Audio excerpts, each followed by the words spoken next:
IT മുഴുവനായിട്ട് explain ചെയ്യുന്ന മൂന്നാമത്തെ പാർട്ട് വീഡിയോ ആണിത്. ഒന്നാമത്തെ പാർട്ടിലൂടെ ആപ്ലിക്കേഷൻ അയക്കുന്നത് മുതൽ അഡ്മിഷൻ വരെയും, രണ്ടാമത്തെ പാർട്ടിലൂടെ അഡ്മിഷൻ മുതൽ റിസൾട്ട് വരെയുള്ള കാര്യങ്ങളുമാണ് നമ്മൾ ഡിസ്കസ് ചെയ്തത്. സോ ഈ ഒരു പാർട്ടിലൂടെ സർട്ടിഫിക്കറ്റ് ലഭിക്കുന്നത് മുതൽ ഒരു ജോബ് വരെയുള്ള എല്ലാ കാര്യങ്ങളും വിശദമാക്കുകയാണ് ചെയ്യുന്നത്. സോ വീഡിയോയിലേക്ക് പോകുന്നതിന് മുമ്പായിട്ട് കൂടുതൽ IT സംബന്ധമായ വീഡിയോകൾക്ക് വേണ്ടിയിട്ട് മറക്കാതെ ചാനൽ സബ്സ്ക്രൈബ് ചെയ്യുക. IT കഴിഞ്ഞ ഒരാൾക്ക് പ്രധാനമായിട്ടും 3 കരിയർ ഓപ്ഷൻസ് തിരഞ്ഞെടുക്കാവുന്നതാണ്. പക്ഷേ അതിനെല്ലാം മുമ്പായിട്ട് ഇപ്പോൾ IT സർട്ടിഫിക്കറ്റ് ലഭിച്ച ഉടൻ തന്നെ ചെയ്യേണ്ട കുറച്ച് കാര്യങ്ങളുണ്ട്. കുറച്ച് രജിസ്ട്രേഷൻ പരിപാടികളൊക്കെ ഉണ്ട്. അതെന്താണെന്ന് ഞാൻ ആദ്യമായിട്ട് വിശദീകരിക്കാം. സോ ഒന്നാമതായിട്ട് നമ്മുടെ കേരളത്തിലൊക്കെ താൽക്കാലിക നിയമനങ്ങൾ നടക്കുന്നത് എംപ്ലോയ്മെന്റ് എക്സ്ചേഞ്ചുകൾ വഴിയാണ്. സോ ആദ്യമായിട്ട് നമ്മളുടെ IT സർട്ടിഫിക്കറ്റ് തൊട്ടടുത്തുള്ള എംപ്ലോയ്മെന്റ് എക്സ്ചേഞ്ചിൽ രജിസ്റ്റർ ചെയ്യേണ്ടതായിട്ടുണ്ട്. ഇതാണ് ഒന്നാമത്തെ പ്രോസസ്സ് എന്ന് പറയുന്നത്. സോ എംപ്ലോയ്മെന്റ് എക്സ്ചേഞ്ചിൽ ഈ ഒരു സർട്ടിഫിക്കറ്റ് രജിസ്റ്റർ ചെയ്യുന്നതെന്ന് പറഞ്ഞാൽ നമ്മളൊരു ചെറിയൊരു വിത്ത് കൊണ്ടുപോയി പാകുന്നത് പോലെ മാത്രം കാണുക. അതായത് അത് വളർന്നിട്ട് അതിൽ നിന്നൊരു ഫലം കിട്ടാൻ ഒരു പക്ഷേ താമസിച്ചേക്കാം, ചിലപ്പോൾ ഭാഗ്യമുണ്ടെന്നുണ്ടെങ്കിൽ നേരത്തെ ആയേക്കാം. എന്നാലും ഒരു താരതമ്യേന ഒരു കാലതാമസം നേരിടാറുണ്ട്. പ്രത്യേകിച്ച് പുതിയ രജിസ്ട്രേഷൻ, അതായത് പഴയ ആൾക്കാരൊക്കെ രജിസ്റ്റർ ചെയ്തിട്ടുണ്ടല്ലോ, അതിന്റെ സീനിയോറിറ്റിയുടെ അടിസ്ഥാനത്തിലാണ് അവിടെയുള്ള വേക്കൻസി നമുക്ക് ലഭിക്കുന്നത്. എന്നിരുന്നാലും ഈ ഒരു രജിസ്ട്രേഷൻ എന്ന് പറയുന്നത് ഇമ്പോർട്ടൻ്റ് ആയിട്ടുള്ള ഒരു കാര്യം തന്നെയാണ്. എല്ലാവരും IT സർട്ടിഫിക്കറ്റ് രജിസ്ട്രേഷൻ ചെയ്യുക. കാരണം ഈ 10ാം ക്ലാസ്സോ പ്ലസ് ടു ഡിഗ്രിയോ പോലെയൊന്നും ആയിരിക്കത്തില്ല.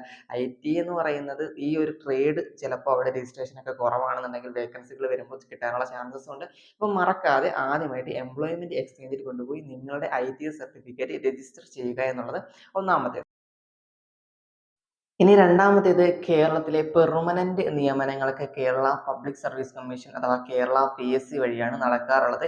എല്ലാ ട്രേഡുകൾക്കും ഓപ്പർച്യൂണിറ്റി ഉണ്ടായിരിക്കണം എന്നില്ല. എന്നിരുന്നാലും നിങ്ങൾ കേരള PSCയുടെ വെബ്സൈറ്റിൽ രജിസ്റ്റർ ചെയ്യുക, വൺ ടൈം രജിസ്ട്രേഷൻ ചെയ്യുക. ചെയ്തിട്ടില്ല എന്നുണ്ടെങ്കിൽ ചെയ്യുക. ഇനി ചെയ്തവരാണെന്നുണ്ടെങ്കിൽ വൺ ടൈം രജിസ്ട്രേഷൻ ഓൾറെഡി ചെയ്തിട്ടുണ്ട് എന്നുണ്ടെങ്കിൽ നിങ്ങളുടെ IT സർട്ടിഫിക്കറ്റ് കൂടി അതിനകത്തേക്ക് ആഡ് ചെയ്യാവുന്നതാണ്. അപ്പോൾ എങ്ങനെയാണ് ഇത് കൃത്യമായിട്ട് ആഡ് ചെയ്യുന്നത് എന്നുള്ള കാര്യം ഞാൻ വീഡിയോ ആയിട്ട് ചെയ്തിട്ടുണ്ട്. അത് നിങ്ങൾക്ക് കണ്ടു നോക്കി മനസ്സിലാക്കി മൊബൈൽ ഫോൺ വഴി തന്നെ സർട്ടിഫിക്കറ്റ് ആഡ് ചെയ്യാവുന്നതാണ്. സോ ഇത് ആഡ് ചെയ്തത് കൊണ്ട് മാത്രം നമുക്ക് ഒരിക്കലും ജോബ് ലഭിക്കുന്നില്ല.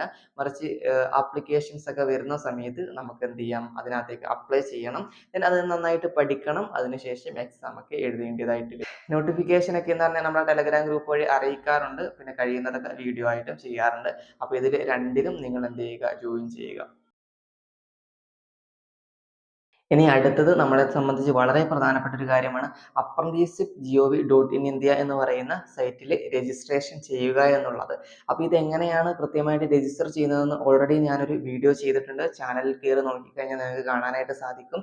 സോ ഇങ്ങനെ apprenticeship.gov.in എന്ന് പറയുന്ന വെബ്സൈറ്റിൽ നിങ്ങളുടെ 10ാം ക്ലാസ് സർട്ടിഫിക്കറ്റും IT സർട്ടിഫിക്കറ്റും രജിസ്ട്രേഷൻ ചെയ്യുക. ഇതുകൊണ്ട് മാത്രം ഒരിക്കലും അപ്രന്റീസ്ഷിപ്പ് ട്രെയിനിങ്ങിലേക്ക് നിങ്ങളെ വിളിക്കില്ല. മറിച്ച് ഇതേ സൈറ്റിൽ നിന്ന് തന്നെ ആപ്ലിക്കേഷൻസ് അയക്കാനായിട്ട് സാധിക്കും. മാക്സിമം അയക്കണം. അത് മാത്രം പോരാ, കമ്പനീസിന്റെ നോട്ടിഫിക്കേഷൻ വരികയാണെങ്കിൽ, അപ്രന്റീസ്ഷിപ്പ് നോട്ടിഫിക്കേഷൻ വരികയാണെന്നുണ്ടെങ്കിൽ അതിലേക്കും മറക്കാതെ ധാരാളമായിട്ട് ആപ്ലിക്കേഷൻ അയക്കണം. കിട്ടുന്നവർ ആപ്ലിക്കേഷൻ അയക്കണം. ഒരു 3 വർഷത്തിനുള്ളിൽ തന്നെ അപ്രന്റീസ്ഷിപ്പ് ചെയ്യേണ്ടത് വളരെ പ്രധാനപ്പെട്ട കാര്യമാണ്. അതെന്ന് പറയുന്നത് നമ്മുടെ ഒരു ഹയർ എഡ്യൂക്കേഷൻ ആയിട്ട് നമുക്ക് കാൽക്കുലേറ്റ് ചെയ്യാൻ പറ്റും. അതായത് നമ്മുടെ ഉപരിപഠനമായിട്ടും നമുക്ക് കൂട്ടാനായിട്ട് പറ്റും, നമ്മുടെ ഒരു ജോബായിട്ടും കൂട്ടാൻ പറ്റും. എപ്പോഴും നമുക്ക് ഏറ്റവും ബെറ്റർ ആയിട്ടുള്ള ഒരു ഓപ്ഷൻ ആയിരിക്കും. സോ അതേ പറ്റിയിട്ടുള്ള ഒരു വീഡിയോ, അപ്രന്റീസ്ഷിപ്പ് എന്താണെന്നുള്ള ഒരു ഡീറ്റെയിൽഡ് വീഡിയോ ഇനി ഈ ചാനൽ വഴി വരുന്നുണ്ട്. അപ്പം മറക്കാതെ അതുകൂടി കാണാനായിട്ട് ശ്രമിക്കുക. ഓക്കെ. അപ്പം ഇത്രയും കാര്യങ്ങളാണ് ഇപ്പോൾ നമ്മൾ പ്രധാനമായിട്ടും രജിസ്ട്രേഷന് വേണ്ടിയിട്ട്, നമ്മൾ രജിസ്ട്രേഷൻ പ്രോസസ്സിൽ നമ്മൾ ഇത്രയും കാര്യങ്ങൾ ചെയ്യണം. ഇനി ഞാൻ പറയാനായിട്ട് പോകുന്നത് IT കഴിഞ്ഞതിന് ശേഷമുള്ള നമ്മുടെ 3 കരിയർ വേ ആണ്. അതായത് നമ്മുടെ 3 കരിയർ ഓപ്ഷൻസ് ആണ് പറയാനായിട്ട് പോകുന്നത്. അതിൽ ഒന്നാമത്തേതാണ് ഉപരിപഠനം എന്ന് പറയുന്നത്. ഈ ഉപരിപഠനത്തിൽ തന്നെ 3 കാര്യങ്ങൾ വരുന്നുണ്ട്.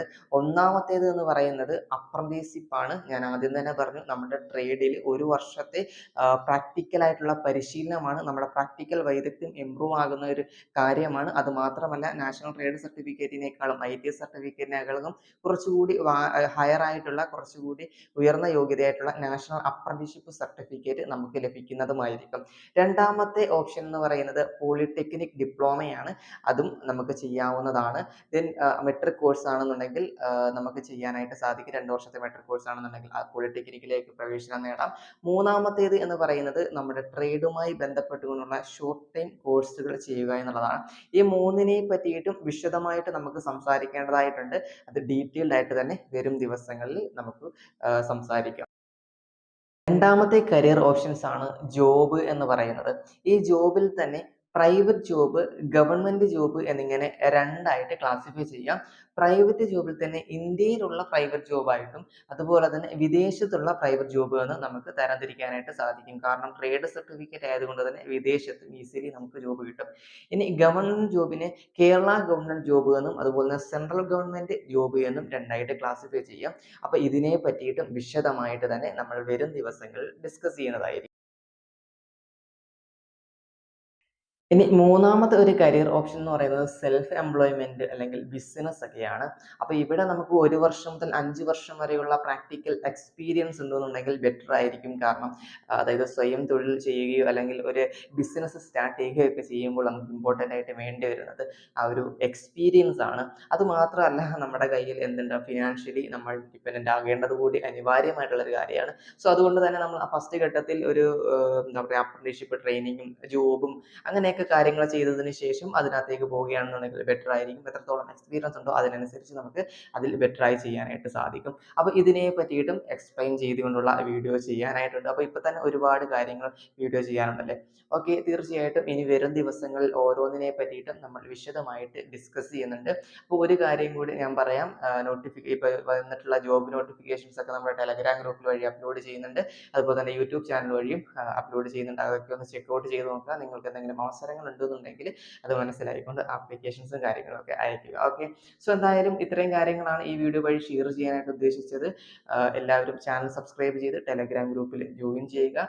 ഇനി വരും ദിവസങ്ങളിൽ ഇതിനെ പറ്റിയിട്ടൊക്കെയുള്ള വിശദമായിട്ടുള്ള വീഡിയോകൾ ചെയ്യാൻ ശ്രമിക്കുന്നതാണ്. അപ്പോൾ മറ്റൊരു വീഡിയോയിൽ കാണാം. Thank you.